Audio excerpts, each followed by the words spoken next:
Have you ever spent hours filming and editing only to see it flop? Why is it that I can edit and film for less than 30 minutes and get over 10 million views? Well, in this video I'm going to share the one editing secret I use to guarantee the audience is hooked until the end, even if they never press play. How to make sure you don't make the biggest editing mistake I commonly see, and I'm going to give you the exact pre-filming formula that I follow so that you never have to guess an edit ever again and you can just get the views that you deserve as quickly as possible. So I've used this on multiple channels now, and in the last 3 months alone I've done over 10 million views. I've impressed some people over at Lad Bible, and I've even helped some other brands and creators do the exact same thing. But what if I told you the edit starts before even filming? Imagine it's your partner's birthday and you go out and you buy a box to put the present in. You wrap the box and you make it look lovely.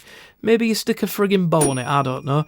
And then you think, right, what present should I get them? Well, it'd be absolutely idiotic, wouldn't it, to work in that order? Well, this is what I see most creators doing with their videos. They start trying to wrap up the video before they've even fully fleshed out the idea of what the video is or what they need to film for the edit.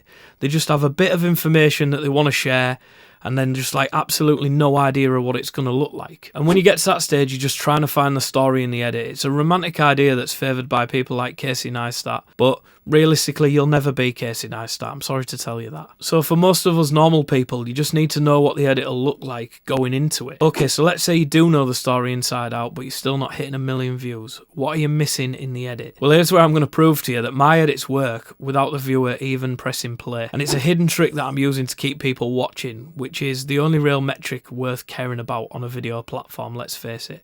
So let's first look at the intro.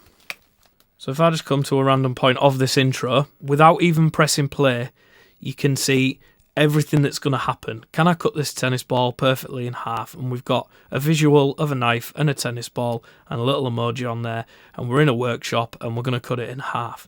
You know, I've set the scene up nicely. What I'm doing is it needs to be the shortest way to set up the whole story, and I make the first shots tell the whole story minus the payoff. So people have to stick around to the end to find out just that last little bit.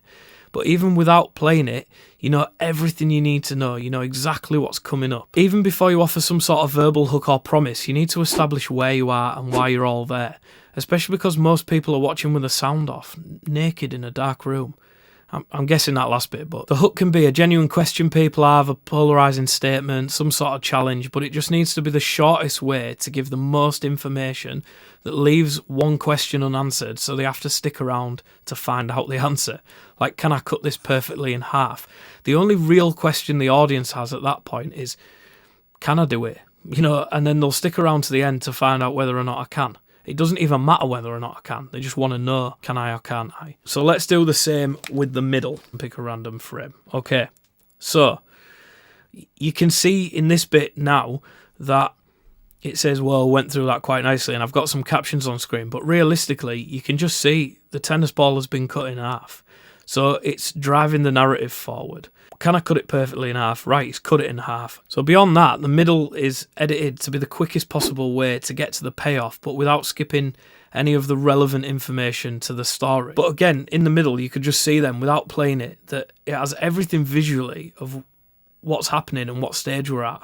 And that's all you need to keep doing. And then also in the middle, what you'll find is while the visuals are carrying the story, then I personally use it as an opportunity to say something immature usually, but you could use it to relay some relevant information, and it's still about just utilising the video to get the message across. And then let's look and see if the end passes the test. So let's just go to the end, pick a random frame, and look, it's paid it off.